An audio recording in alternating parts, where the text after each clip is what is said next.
Today I'm chatting with Emiko, and we're talking about all things work, food, life, family, and kind of how they all intersect together, or how sometimes they don't. Emiko is a writer, a photographer, a cookbook author, and she's just published her 7th book, which is absolutely incredible. So welcome, Emiko.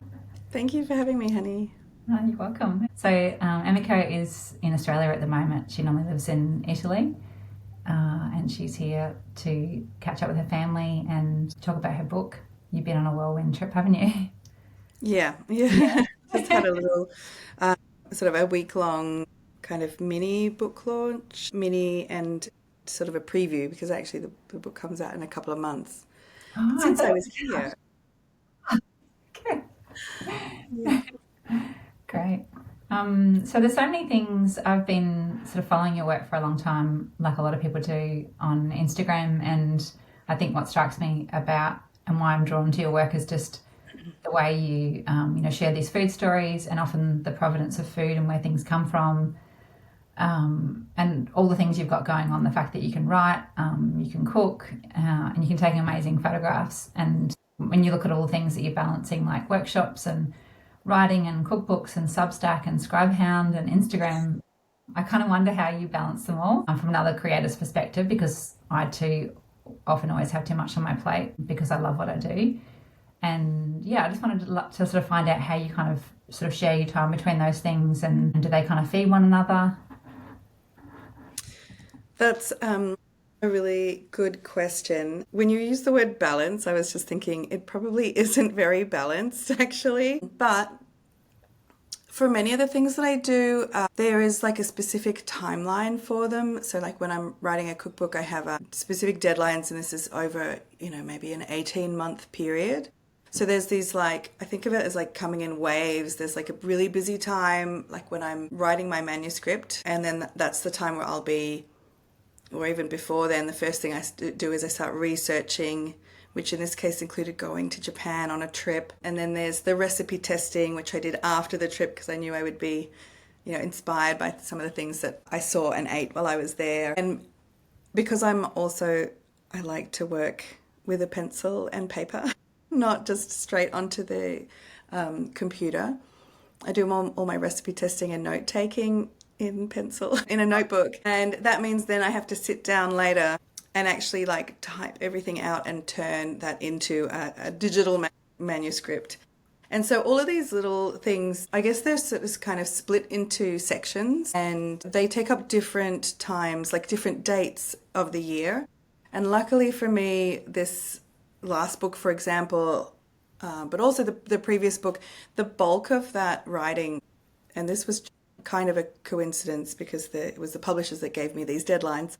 But the bulk of that was done over the winter, which for me is like my sort of quiet time when I don't have workshops and I don't have many cooking classes. And so that meant I could be at home and just kind of focus on the book.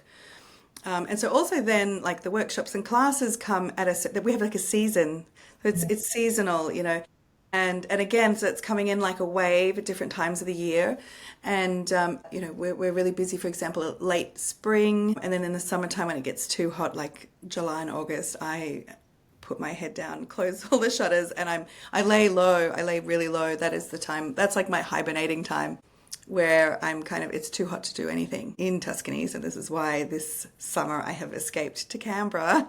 But also here, I like think of August as like, this is my chance to sort of rest, kind of catch up with things at home, which I have abandoned, for the previous, I don't know, 6 months. And then kind of recalibrate before September starts. And in September, October, November, those are some of my busiest months for workshops, cooking classes, and these kind of things.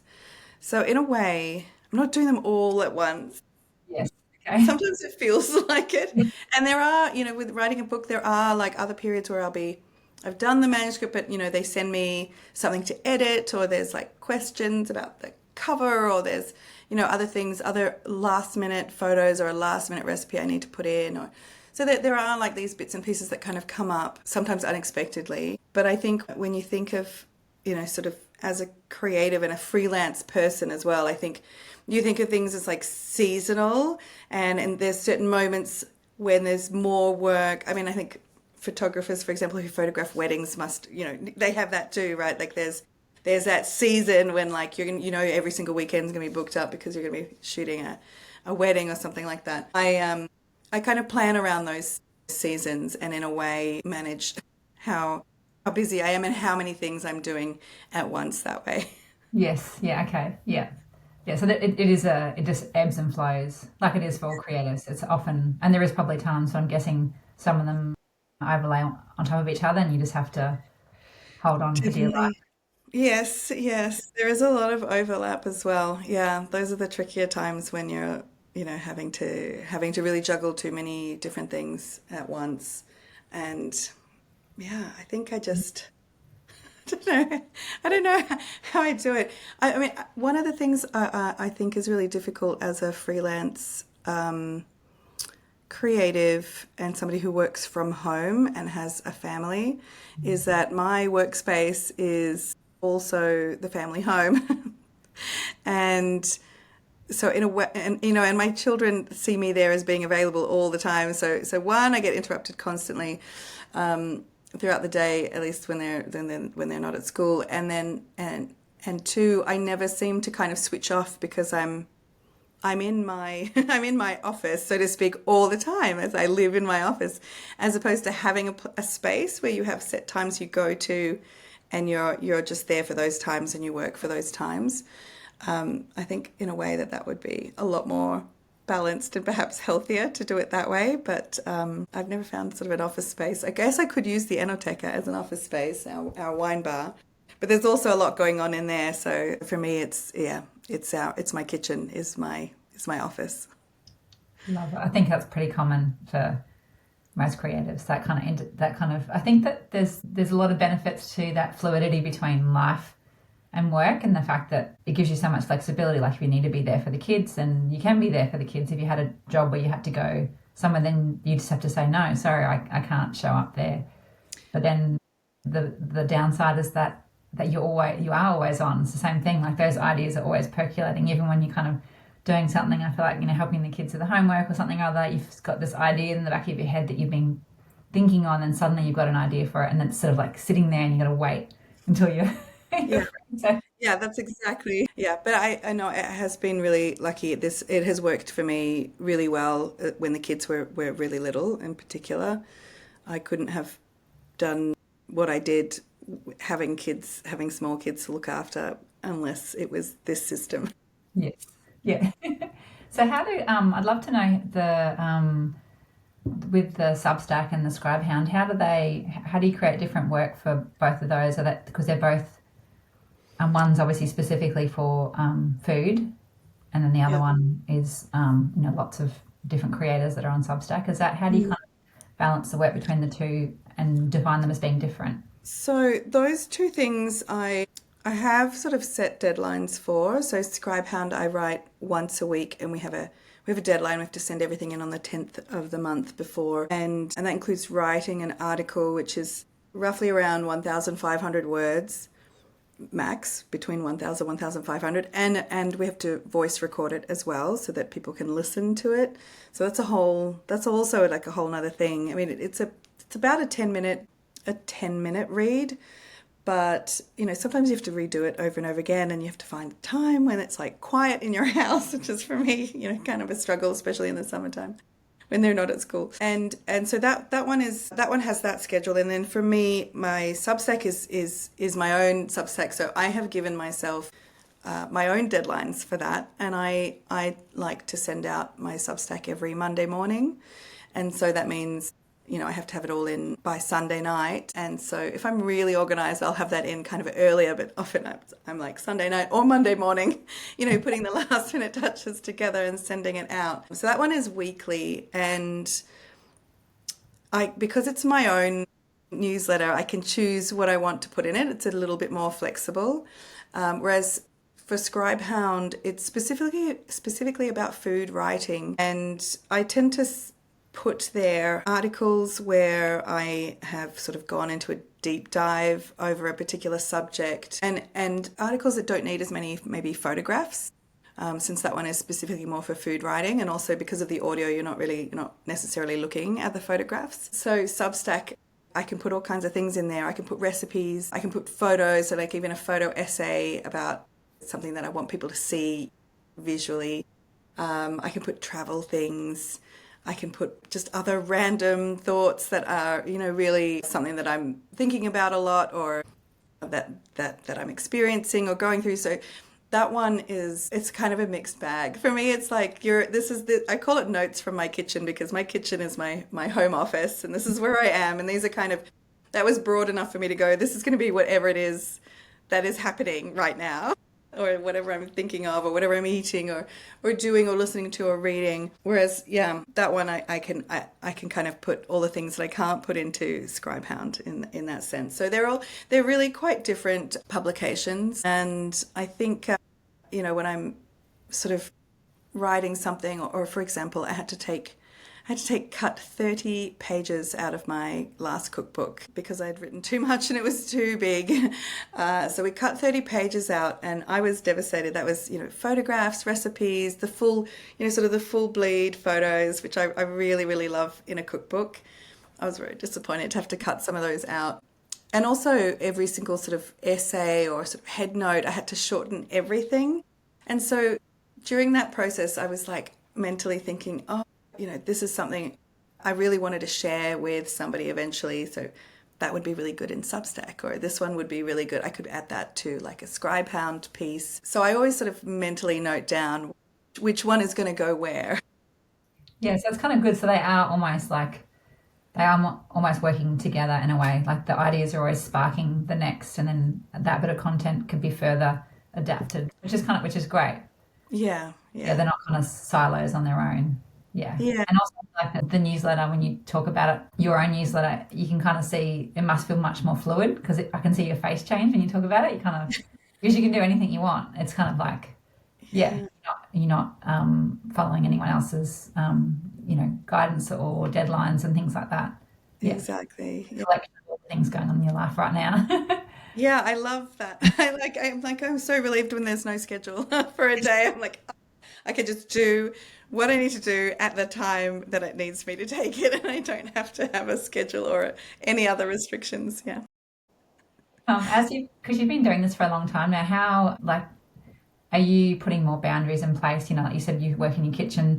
Do you think you've gotten better at creating some more boundaries around, okay, I'm working now, I'm not, or do you think it just depends on the season? Yeah, it kind of depends on the season. One of the things I've learnt is to try and schedule kind of days in between my like cooking classes or workshops. When we first opened, which was nearly 2.5 years ago now. So my husband Marco and I opened a wine bar, but it functions as a cooking school. And actually, originally it was just a cooking school with a wine shop with a very good like wine cave attached to it. And then the wine cave became a wine bar. And so the evening it's a wine bar, and Marco does that. I told him, if you want to open a wine bar, fine, but I can't stretch myself further. So you're going to have to do that on your own. I'm going to be at home, probably making the kids do their homework and putting them to bed and that kind of thing. So we're also juggling that. And when we first opened, sorry, and now I've lost my train of thought. What was your question Oh, again? I was just talking about like the boundaries, whether because you've Oh been doing yeah. it sort of like for so long, I Okay. haven't whether you've gotten better at it or not. No. So when we first opened, because it was new and we didn't know how it was going to go, I said yes to absolutely everything. And so I said yes to every request for a cooking class. I was trying to schedule cooking classes on a Tuesday, which is when we have a local market in our town, and I wanted to incorporate the market into the cooking class. And but I would find myself, people couldn't make that day, they weren't traveling on that day, and they wanted to come, the next day, just, say a family of four. And so I found myself saying yes, yes, yes to everything, and very quickly kind of getting burnt out, because I put everything into those classes. It's a really long day. You're talking a lot and standing the whole time and doing lots of things. So It is kind of exhausting by the next day. That was one of the things I realized by the second year. I couldn't I couldn't schedule something right after a cooking class. I had to have like a day, in between, even if it meant going, say, into Florence to meet somebody or going somewhere. I had to have like the Wednesday, is a day I'm going to be at home in my home office and doing other things so that I could schedule that day where I don't have to go anywhere. That took me a whole year to learn and to do something like that. So I'm kind of slowly getting there. The other boundaries, I find the boundaries at home are harder. They're a lot harder to do. I haven't really found like a really good system yet where unless I can actually have like we don't have enough space for a actual home office where we can carve out a room or a space. My home office is our kitchen table, and so it's really inconvenient. Every time we have a meal, I have to like move all my books and my computers and all my things somewhere else, or the kids are always coming in. There's no door in our kitchen, so it's just kind of wide open to everybody coming in. Yeah, I need another space maybe, but it's not possible in our I know it's small house. wild that you've done all these cookbooks in amongst all this, not having any like space and having to move all your stuff when you're in the middle of creating these. Yeah. They're going to be in print for a long time. It's When we wild. lived when we lived in Florence, so just we moved to San Miniato where we are now in 2020. And when we lived in Florence, the kids were much littler, but I had an even smaller kitchen space. We had the smallest, our whole house was probably 50 square meters. And Luna was, by the time we left, Luna was a year and a half. We had a 5-year-old, and we had everything in our kitchen. I can't tell you, it was so small. We had the front door, so you walk straight in to the kitchen. You walk straight in, and my desk was a sewing desk, like one of those Singer sewing desks. So it was kind of like two laptops wide, and then it was the kitchen bench, which was only 2 meters long. And our whole kitchen was 2 by 2 square meters. It was tiny. We had in that same room a couch, the TV, and like a kitchen island that served as both like our kitchen table and like space for cooking. It was the smallest place we've ever lived in, and we were all cramped into this tiny, tiny, tiny little apartment. And that's where I wrote 4 cookbooks. So yeah, it's amazing what you can do with a really small space, actually. I find that really inspiring. Like I feel like it's so good for other people, who are starting out to kind of think about that because it's like what the reality is, you kind of have all these stories in your head about, oh, one day when I have the space, one day when then I'll do the thing that I want to do. And the reality is that you just actually just have to do it and make do with what you've got because otherwise it's never going to happen. Yeah, yeah, just carve out a little space for yourself. Yeah. And I had one more question about like the work stuff. So with like Instagram, are you have you tried to sort of back off a little bit off that, or do you just come in and out of it when I've sort of I think most of us ebb and flow in and out of Instagram. How do you kind of incorporate it into your work now? I used to love Instagram. I was one of those people that was on Instagram every day. I would post something every day. I loved it. I think those were really great years of Instagram, when you could still see everybody in chronological order. Yes. And I think that's when actually I built up most of my Instagram audience, most of the people who I still interact with today, who I think of as like friends, Instagram friends, like you before we met in person. I think that was all built up kind of during that time. And now it's just a whole different world on Instagram, and I'm enjoying it less and less, mostly because I cannot find the people who I want to see and interact with. And I don't know how anyone is still finding me. If I can't Yes. find the people I want, I mean, I just don't know how that's even happening anymore. I tend to look at stories a lot more now because I can sort of see people that I want to actually see in stories more than I do on the Yeah. Me feed. too. Yeah. And I tend to post a lot more in stories. I feel like you don't have to think so much about it. Yeah. You don't have to edit all the photos. They don't have to be perfect. You don't have to think of the perfect caption. You can just post and you can just post away.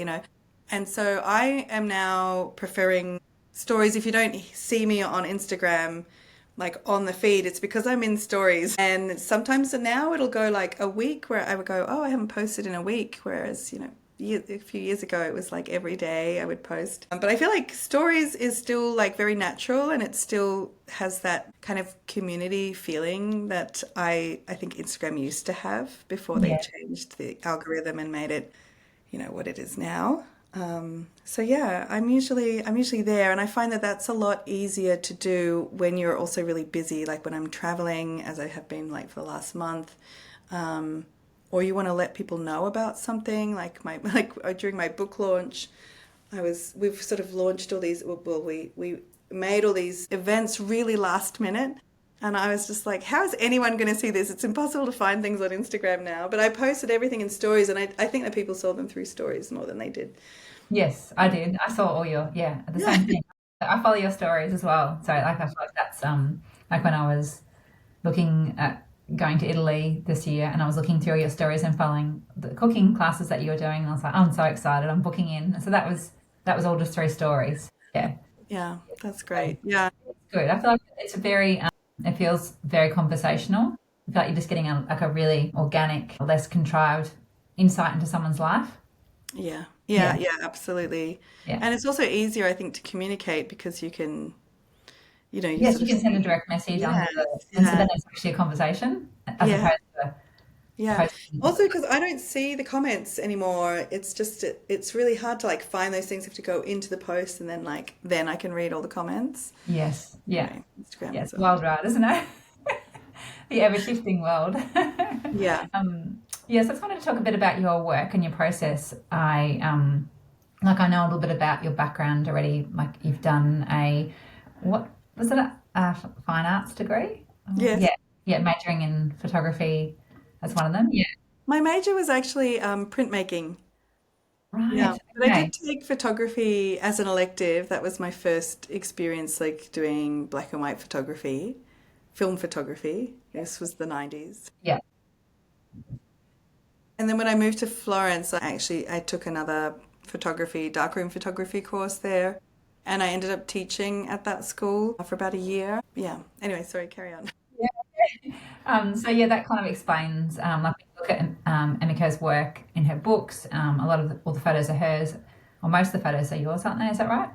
Other than maybe a All few. of the location photos are always mine. In the first three books, we had a photographer do the recipe photos. Lauren Bamford did all Yeah, of those in the first three books. amazing. She's fantastic. She's hilarious. She's a really, really great person to work with. Has a really great, like, really, really great eye and like sense of design. I learned so much from her. And then after that, the rest of the books, I was sort of left on my own to do all the photos. But I had another photographer come in on the last two Japanese books to do photos with me so that I could also be in some of the photos or like, sort of step by step photos where I'm making something. I found those really hard to photograph by myself. And so, Yeah, they are. I think to really get everything you need in the shot, get perspective right. Yeah, yeah. without things looking awkward, definitely. Yeah. Yes, I'd like to know, like, when you kind of your creative process when you're photographing things, either for like an article, either your own or being published somewhere or one of your books, how you kind of, because you're doing everything. You're doing the food, the recipe writing, you're collecting the food. Sometimes you even visit producers. Like, how do you kind of, be involved in those conversations and exchanges whilst also photographing what you need to? Like, there's like so many hats going on. It's a lot of hats. It's a lot of hats. I've started using, even though I said it before, I'm a pen and paper girl, I started using my phone to take notes in, which I find really frustrating as well, that I can write faster, than I can with one thumb and one finger, kind of type out notes. But it became the easier thing to do. So for example, when I went to Japan to research, I was also taking photographs for the cookbook. And so I had my digital camera, I had the phone. I wanted to also do some videos, on my phone for sort of content on Instagram. And I was also trying to listen and take note of everything and just take in my own observations of all the places that we were in and what was happening, and so that I can also describe those things and kind of bring the reader along with me on this trip. So that was a lot of things to do at once. You just have to kind of realize you're not going to catch everything.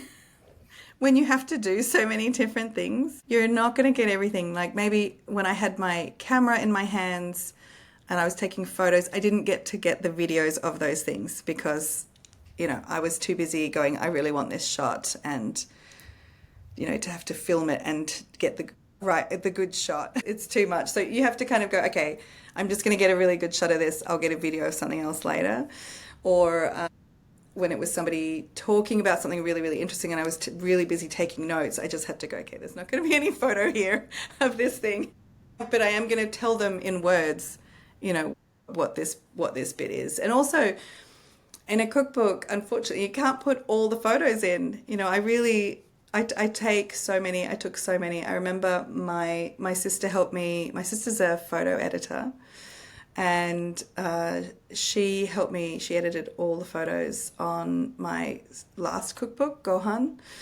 And I also went to Japan on that trip, and I sent her the photos, and she just wrote back and was like, Emmy, you've taken too many photos. There's like over 1,000 photos here that you're asking me to edit for your cookbook, and probably how many of these are going in there? She was an angel. So much patience. But yeah, I take way too many photos, and I think that, a lot of them are like just in case, or they're all just, honestly, the producers I went to visit in Japan for this last cookbook, I wanted to put all of those photos in. There were just so many incredible and beautiful scenes and situations and things that I wanted to share.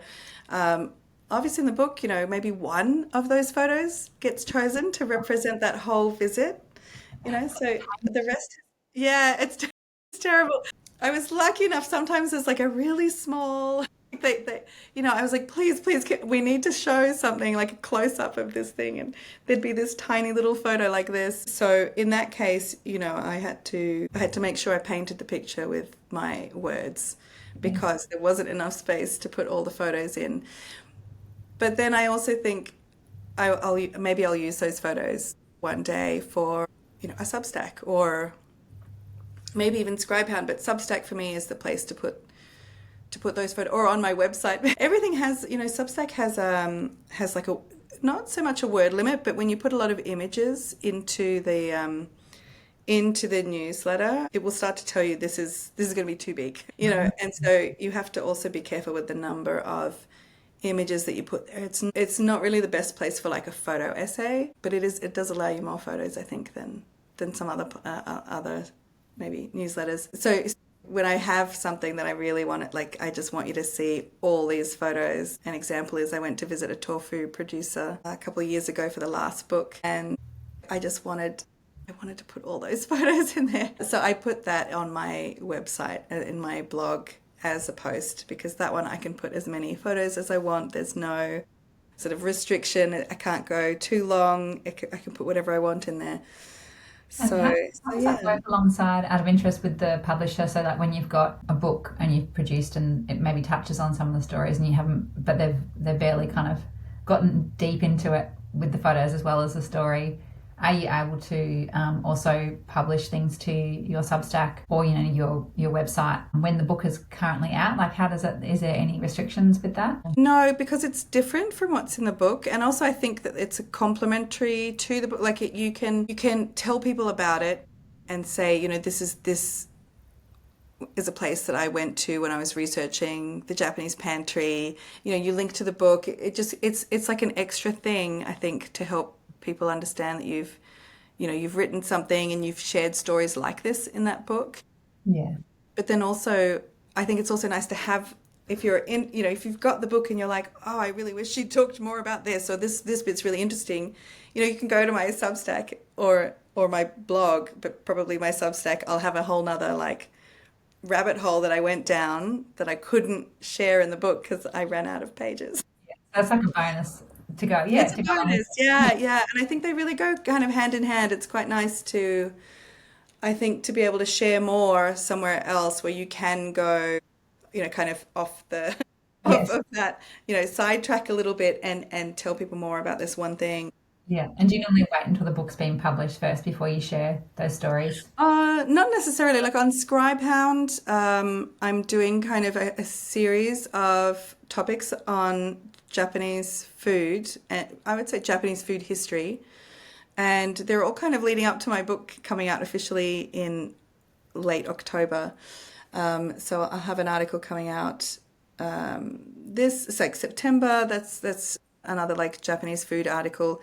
It's not the same as what's in the book because I had to keep it shorter there. So this is, something that I started researching when I was writing the book, but I had sort of saved because I knew I couldn't go all the way that I wanted to in there, and so I'd sort of saved it for Scribehound because I think that's a nice platform. It's for people who are really interested in food writing, and it's actually not about recipes. Scribehound, it's really the writing part. So that was an example where I knew I could sort of set some of that aside and write about it more there.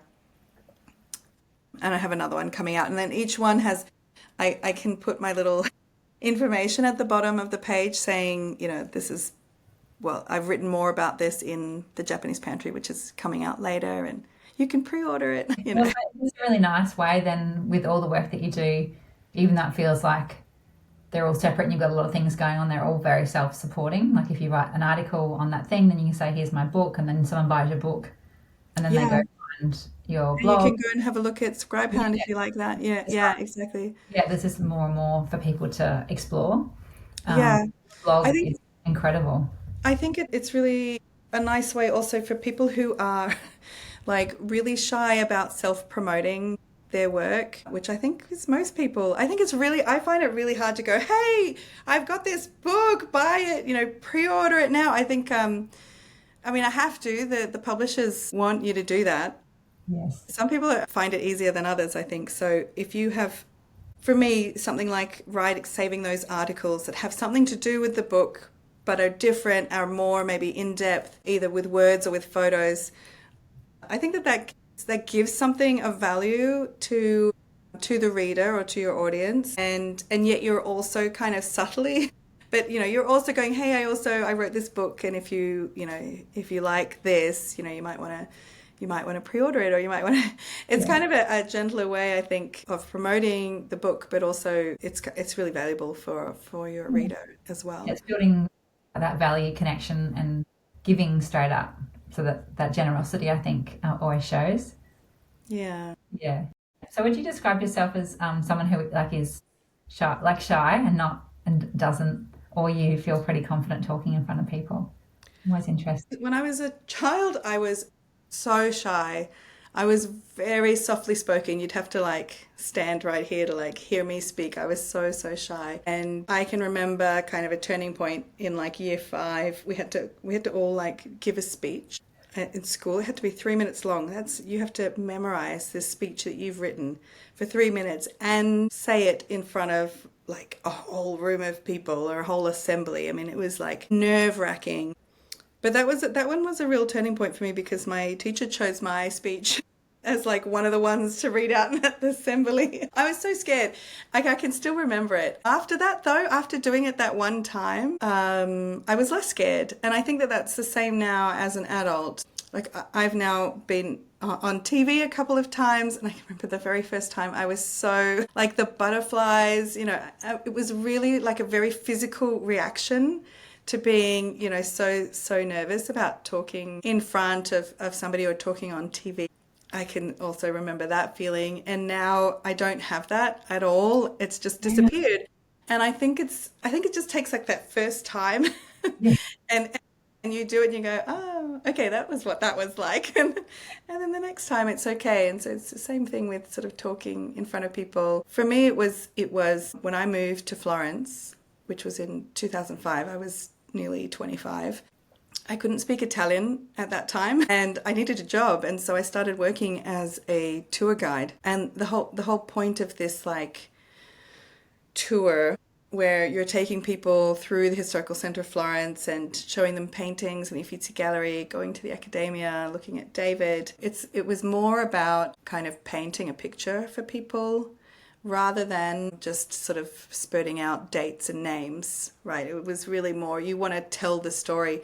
And it became, because I ended up doing that like every day for like 5 years, it became like second nature. Like I could repeat the entire, not that I was like reciting, but just it became sort of second nature just to be kind of telling this story for 3 hours around Florence. And that job really really helped me speak in front of people without feeling nervous. It was almost like, I don't know, like acting in a play, I think, like where you are talking to a group of people, you're just telling a story, but you know, after a while, I can remember the first day I did my very first tour on my own, and I just couldn't get the words out. So I think the first, I don't know, to me it felt like 2 minutes. It was probably like 20 seconds. I was just standing there, everyone was looking at me. It's just like the words wouldn't come out. No. Yeah, I know that feeling well. Yeah.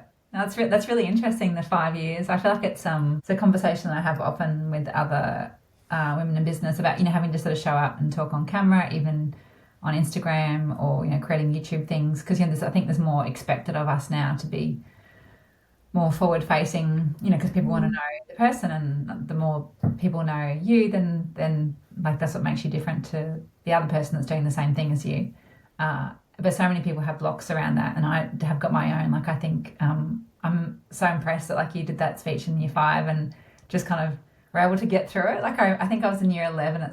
Year 12 at school, and I almost failed year 12 English, even though I did well in the writing component because I refused to do my oral presentation. Like that's how bad it was. I just actually outright refused. I was like, I'm not doing it. I can't do it. It's like ridiculous. So like I literally passed by 1 mark. Otherwise I would have failed. Yeah. It's not for everyone. My nearly 13-year-old has just freezes when they have to speak in front of anyone in school or even at roll call, like going, I'm here. Like Yes. I know it's not for everyone. It can be really, really Yeah. It's difficult. interesting. Yeah. Because I feel like everything almost sort of like blacks out and I can't hear anything. Yeah. Yeah. Like I've done a few workshops where I've had to present in front of, it wasn't my workshop, but someone else's, and just talking in front of other people and just like almost can't remember what I've said. But I'm getting better at it. So I'm like, because it's like one of those things that I think is frustrating because you feel like you've got things you want to share, and it's just like this weird block that I don't even know where it came from. But it's really interesting hearing that those 5 years, like that's an amazing training ground for just really finding your voice kind of thing. Because I can, because when I attended, Emiko's workshop, her food workshop when I was in Italy, and just the way you told stories, like my partner and I that attended, just the interweaving of history and food, and then we'd go off in like politics, and then it would come back again to like the ingredients and the producer, like that fluidity between telling stories and feeling really comfortable doing things and having all these people there. It was just, yeah, it's really cool to watch from someone else, who runs workshops as well, how fluid it looks for you to be able to present like that. And it's interesting hearing that, yeah, those 5 years would have been so good for that, for just being like, yeah, this is, Yeah, and I will add, I haven't done this, but my husband Marco is actually, like, you wouldn't think it. He is also very, very shy. really? Yeah, yeah, he is actually really shy. Like, even when we first met, he was too scared to talk to me. I had to give him my phone number just to get him to write to me in private, and he wouldn't. He wouldn't speak to me. Like, literally, wouldn't speak to me. Anyway, I love um, it. It's great. no, he was also shy in his 20s, and sort of from about 18, 19, he decided to do theatre. And so he did theatre for about 7 or 8 years. He sort of stopped just after we met, and he said that really, like, really helped him speak in front of other people and just helped him kind of come out of his shell. I think it's a really interesting thing to do. Like, I don't think I would have had the courage to do something like theatre. Yeah, me either. He did it with his sister was doing it, and he had a good friend who did it. This friend of his, by the way, also this is one of his best friends from like they've known each other since preschool. He stutters. He still stutters as an adult. He had also some terrible things happen in his childhood. And anyway, grew up with a really, really severe stutter. And when he was acting on stage, he wouldn't stutter. It's amazing, no? It was a persona, is it? Yeah, Yeah, it's a someone else. persona. Yeah. And he since has, when I met him, he was dating a Scottish girl, and so he was speaking English. And now they're married, and he's a tour guide now, actually. He does bike tours, so he's on his bike and he's talking to everybody. And when he speaks English, he doesn't stutter. Right. Only when he speaks in Italian. It's amazing. So Blows my mind, like the brain, how that's working. yeah, yeah, Yeah. yeah. But it is like a persona, and so they did this theatre together, and I just think it's kind of amazing that you can get somebody like out of their shell to do that. I've been to see some of those shows, and they were incredible. And then you've got somebody who stutters and who's really shy in real life, but who can be a completely different presence on a stage. It's incredible. Yeah, Yeah, that's really cool. Yeah, I think there's hope for all of us shy yeah, people still. Yeah. yeah. Um, I'd love to know some like advice and stuff like for someone starting out in your area, like if you're, a keen blogger or food writer, or you're really like you've got a dream to write a cookbook one day or run workshops like you do. Like, do you have any sort of ideas on the best place, do you think, to start in this kind of like this current climate? Because I feel like maybe when you started and how things are now are probably two different worlds. Like if you had to kind of start again, Very, yeah. build your audience and build that connection. Yes. So when I started, it was a whole different world. I started writing a food blog in 2010 when food blogs were a thing, and so that was a whole different place. And I've had to like catch up and keep up, with what is happening. And now I think, publishers are all very interested in knowing how many followers do you have, and just they want like the numbers. Personally, I don't think those numbers mean anything.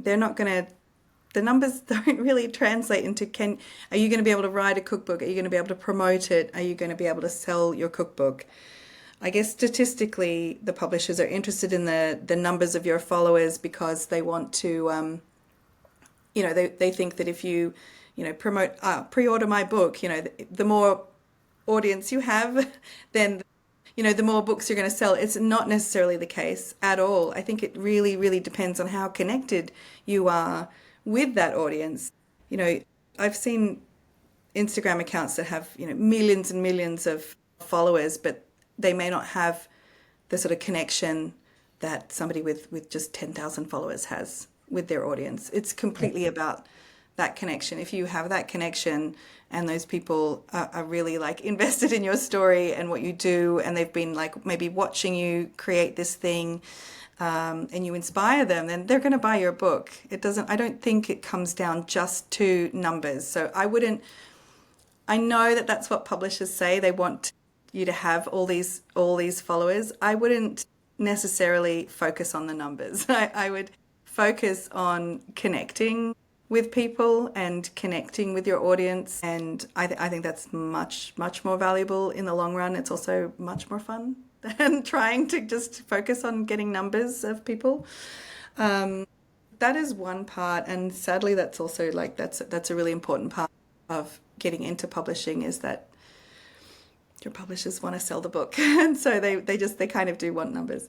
Well, it's a risk thing as well, isn't it? So like every time they take on someone else, and because from what I've read, publishing's kind of, there was that sort of peak during COVID time, and then there's been a bit of a decline in book numbers. Is that right? And so there's I guess they're more risk adverse than what they were before. Do you think that's true, or not necessarily? I feel like there's so many cookbooks out all the time. I mean, it's very, very competitive. There are lots of cookbooks. I think cookbooks are still selling as like actual books, though, more so maybe than other types of books. But yeah, there is a lot. It's very saturated. It doesn't mean that there's no hope, though, because I think that in the last few years, there has definitely been more than before an opportunity for, different voices to come in, more diverse voices. And I feel like there's space for those new emerging voices, different points of view,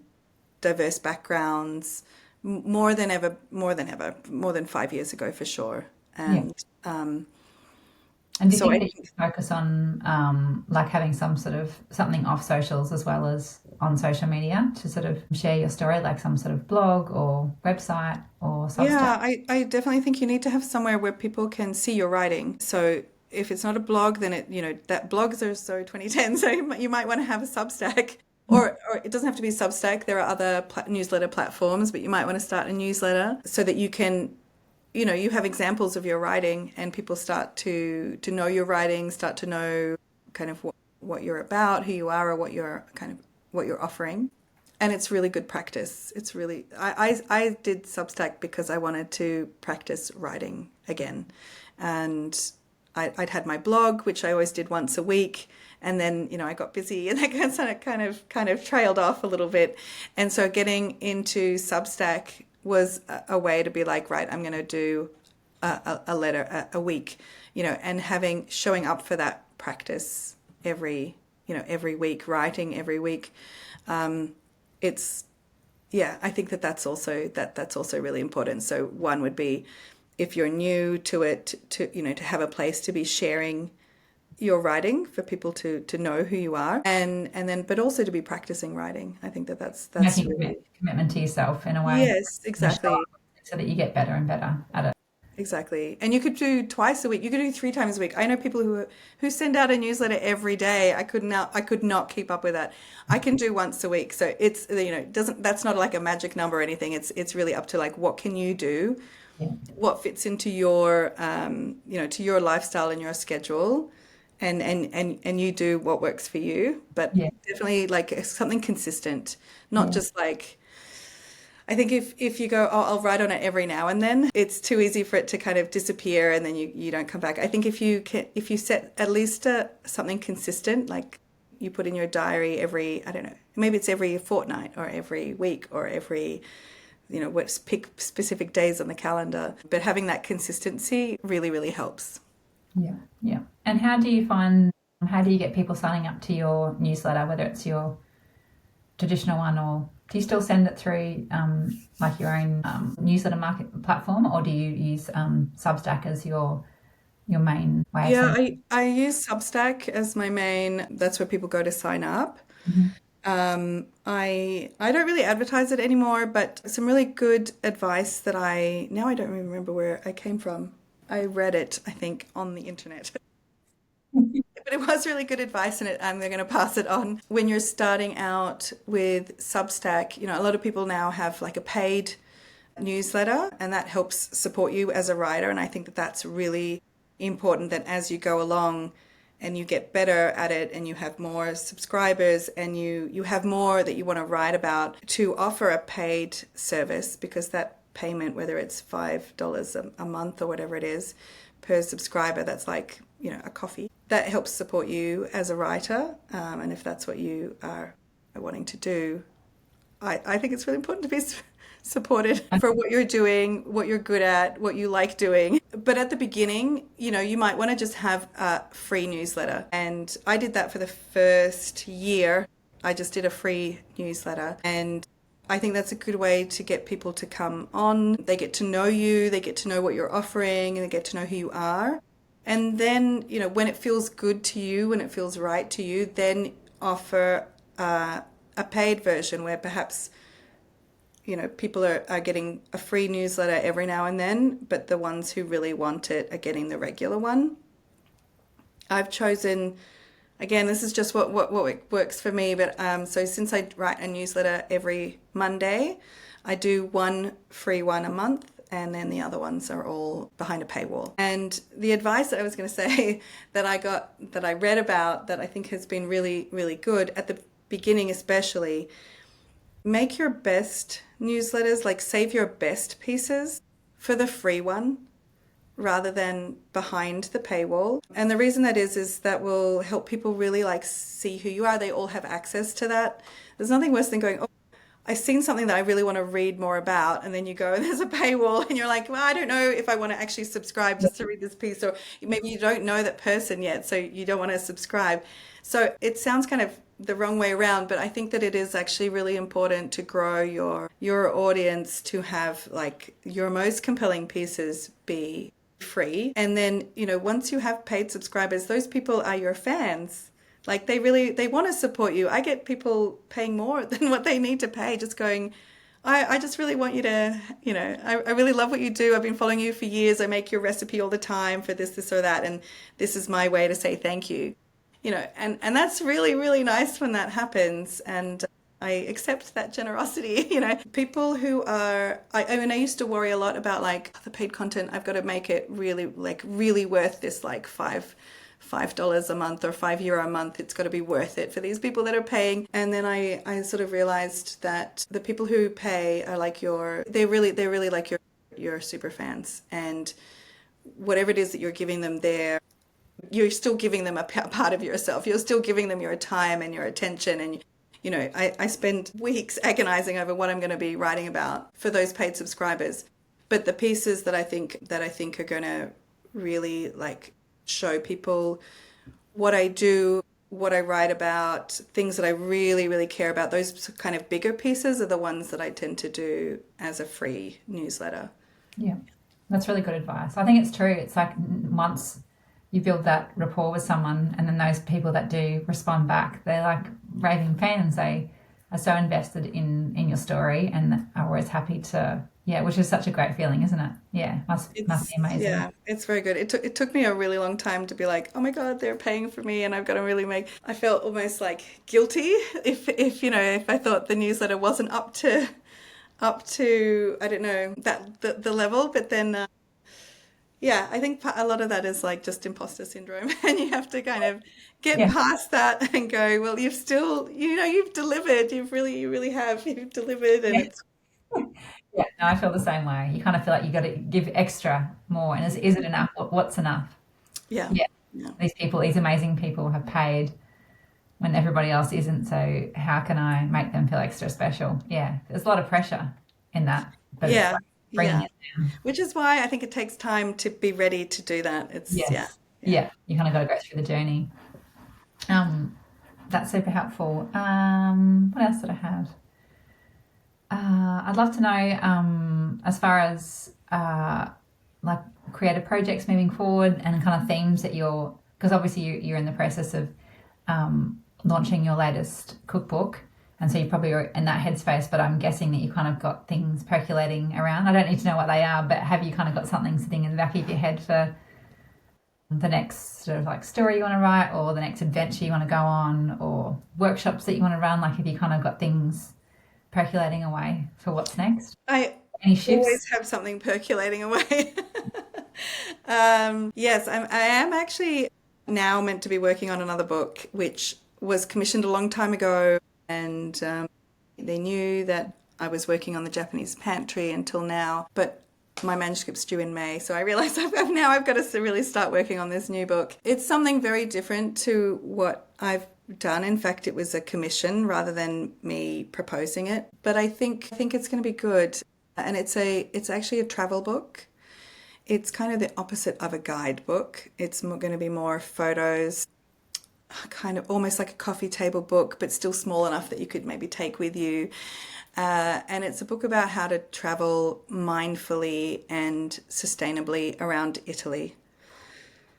So Great. that's coming up Really next. ties into a lot of what you've been speaking about on social media lately. Yeah, well, I mean, actually, when I was commissioned to do this, I sort of thought, well, I'm not a travel writer.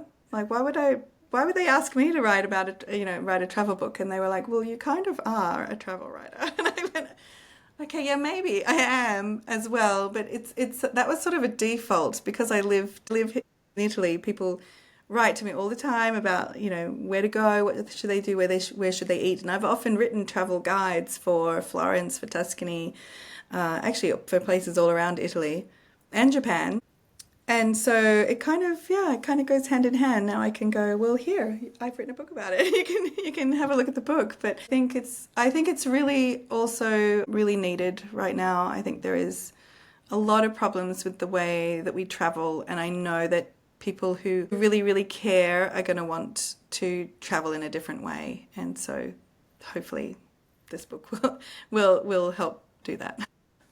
That's Yeah. exciting. But then I'm also I've decided to take my workshops overseas, and I'm doing a workshop in Japan this year for the first time. We'll be visiting all the producers that I met in over the last two cookbooks, and had a really great response. So hopefully I will do that again next year and sort of keep that going a little bit. That sounds Yeah, amazing. branching out. I love that tie-in again, so that the book becomes an extension of Yeah. taking people to the workshop, yeah, to the places that you saw in the book. Yeah, it's really cool. Yeah, you've built a pretty amazing life. I love how you are combining it all together. I don't know how you do it all, but I don't know either, but I'm just giving the people what they want. People have been asking me to do this Japan workshop since I first went to Japan to research the Gohan. So this was like 2021. We were in COVID and I went to Japan to go to the tofu place that I mentioned, where I took too many photos. And yeah, people have been asking since then, will you do a trip to Japan? Will you organize a trip? And so finally, 4 years later, here I am. oh, that's super exciting. Thanks so much for coming on today, Emiko. So to point people in the right direction, I think probably your website is the best spot. So emikodavies.com. And on there, you'll find lots of links. So I used her website and her blog for when I went to Italy this year. I actually kind of used it religiously for planning a whole lot of stuff in her area and where to stay. I even stayed in her hometown because her blog posts share such great information. Like there's so much value there, so I can't recommend that enough. And also her cooking class, and what she runs with her husband with the wine matching is my partner and I did it, and it was so beautiful. She really is incredibly talented at weaving in stories and food. I felt really I don't know. It wasn't just a cooking class. It was much more than that. And you can find out her Substack and her Instagram and Scribehound. All those links will be on her website, and make sure you check out her cookbooks, and I'll include some notes to your website and where to find you. But yeah, thank you for your time and energy while you're in Australia. Super. Sorry I didn't get to see you in person, but yeah, next time. This was the next best thing, getting to chat with you. Thank you for having me, honey. Oh, you're welcome. Talk to you soon. Bye. Thank you. Bye.